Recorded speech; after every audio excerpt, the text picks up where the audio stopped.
Now, I want to get to my big ideas, my 3x3. So the 3x3 is simply this: why the doctorate is different. That's one. Many reasons for earning the doctorate, good or bad. That's the second one. And the third one is why many people stop, drop, or not pursue the doctorate. That's the third. So go back to a little bit of that again. Why the doctorate is different, the many reasons to earn a doctorate, good or bad, and why many people stop, drop, or not pursue the doctorate. So the first one is why the doctorate is a different monster. Why is a different journey unlike you've ever really experienced before? It is different primarily because of this. It's more than just go to class and go home. And if you think about it, in everyone's academic journey, from preschool to college and a master's degree, all of us have been used to this process of you go to class, and once you complete all of your classes, you apply for graduation, and then you graduate. That's been the tone for the high school diploma, the college bachelor's degree, the master's degree, and to some degree, to some other degrees. The doctorate is a little different. It's more than just going to class and going home. That's the first aspect of why the doctorate is different. You have to do other things. So once you finish classes, you may have a comprehensive exam. You have to go through what we call comps, and you have to overcome that. And then you have to go through the dissertation process, where you begin the process of proposing, meeting with a committee, doing the independent research, getting institutional approval, writing up all of these chapters that you hear about, and then getting that ready to actually present to the public, because your dissertation defense should be a public defense. Anybody walking across the street can come into that room and be entertained by your dissertation defense. We do that because it's a matter of integrity. We don't want to do backroom dissertation defenses where we don't know the integrity of the work that was done.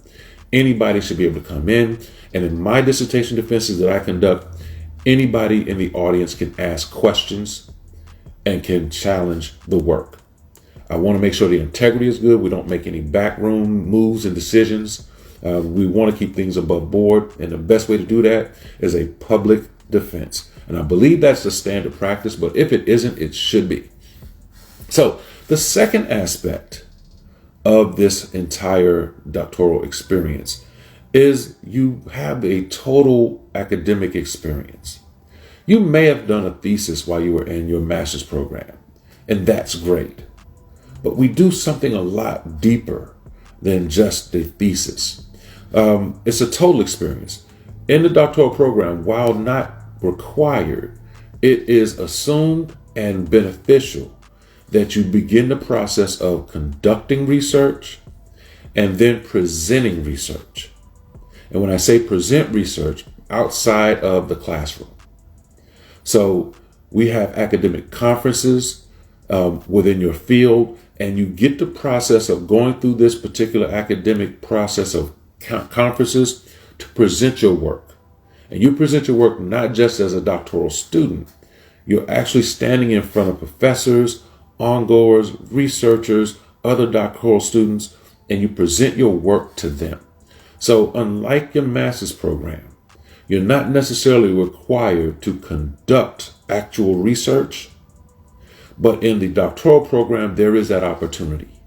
So you have the opportunity to conduct this research and then present that research at national and international conferences. And I'm so happy that in my experience, under the tutelage and leadership of Dr. Chance Lewis at UNC Charlotte, we were able to go to the American Educational Research Association, which is our Super Bowl of conferences. So I presented there. I presented at practitioner conferences. I presented at specialist conferences in leadership.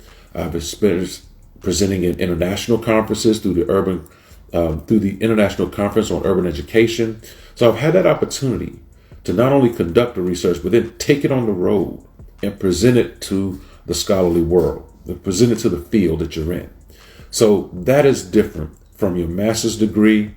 That is different from your bachelor's degree. And many of you, while you may be in your profession, have presented at conferences, it's vastly different from that. So that is the second aspect of why the doctorate is different. The third aspect is that it introduces you to new skill sets. Most of you who are going to enter or are presently in a doctoral program, you're there because you have achieved, and you have achieved consistently over time. You did what it took to come out of high school or public school and get into college, get your bachelor's degree. You persisted beyond that to get a master's degree. You've persisted now upon that to now stand as an applicant or as a student in a doctorate program. So you have been pretty much king of the hill for a long time. And now you come into this doctoral program and you've got to learn a new skill set because you have thought that you knew how to write. But academic writing at this level is vastly different. So you've got to now relearn the writing. And when I say relearn the writing, particularly in educational, in the field of education, we use APA writing style. You may have heard of the American Psychological Association writing style handbook, manual, things like that. Some may use Chicago, some may use Turabian. So there are many different writing styles or kind of practices. You have to now learn them and apply them in your work. So that's a whole new skill set because you may have thought you were a great writer and then turned in a paper and it got handed back to you and you felt a little humbled. We've all been there. We still get it now to a degree. But you may have felt a little humbled with that because you have to now learn a new skill set of academic writing. And I've had tons of students come and say, well, I'm a great writer. And then get into a doctorate program and discover that you have a ways to go. So that's a humbling experience that you have to figure out how am I going to adjust to that? And that's where your community comes into play. Your colleagues, your classmates all come in to help understand how to get this new writing process down. Or all come in and say, wow, I got hit in the face. This is a real fight. Let's do this. The next thing is you're actually going to learn new knowledge. In a doctorate program, you're going to engage in a lot of academic reading, pulling peer-reviewed research articles and diving deeper into that. So you're going to get into a lot of the academic readings that you may have not had the opportunity to get into. In your bachelor's program, for example, if I were teaching bachelor's, I gave you the topic you were going to write about. I actually told you what your paper was going to be about. In the master's program, I may have given you a choice. So I may give you 5 topics and you have to choose one. So as a professor, I'm still controlling the options. But in the doctorate program, you may have your professor say, you have to write a paper. It has to align with this course and align with your research interest. And now you have to go out, get new information, get the literature on these topics, begin to put it all together. You may conduct some other research, or you may just write a literature paper. But you have to now go and get it yourself. And that's a different model. That's a different animal. So you have to engage in new knowledge. I thought I knew education until I got into my doctoral program because I worked in education up until that point for 15 years.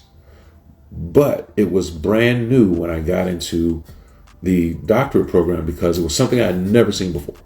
It was information that I should have known in my practice, but in actual learning, it was brand new knowledge.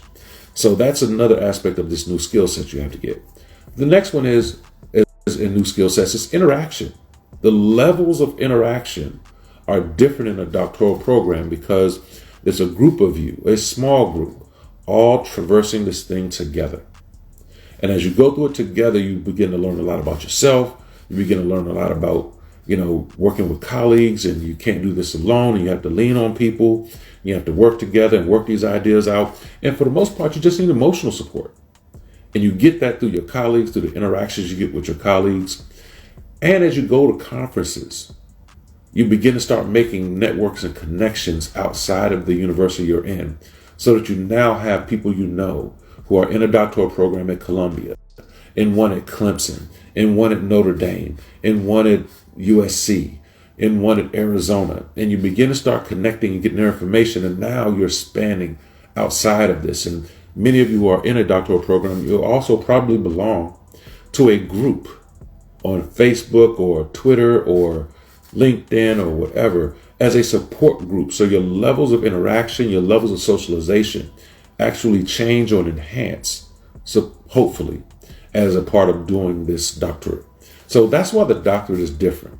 It's not a solo act. You can go through your bachelor's degree by yourself. You can even go through your master's degree by yourself. When you get to the doctorate, you have to abandon this idea that I can do it all by myself. It will burn you out. You will disappear. And oftentimes when I'm working with doctoral students, particularly ones coming in, I tell them, I can always tell who may drop.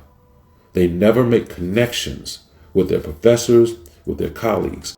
So it's easy for them to kind of moonwalk out the back door and no one notices. We'll be sitting around in the next semester like, whatever happened to such and such? They didn't register.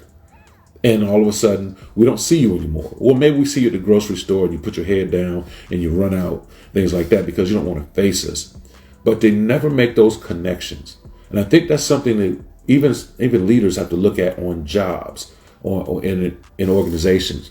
Engaging everybody so that they have connections, because when a person doesn't feel connected, it's easy for them to quit. It's easy for them to walk away from the position.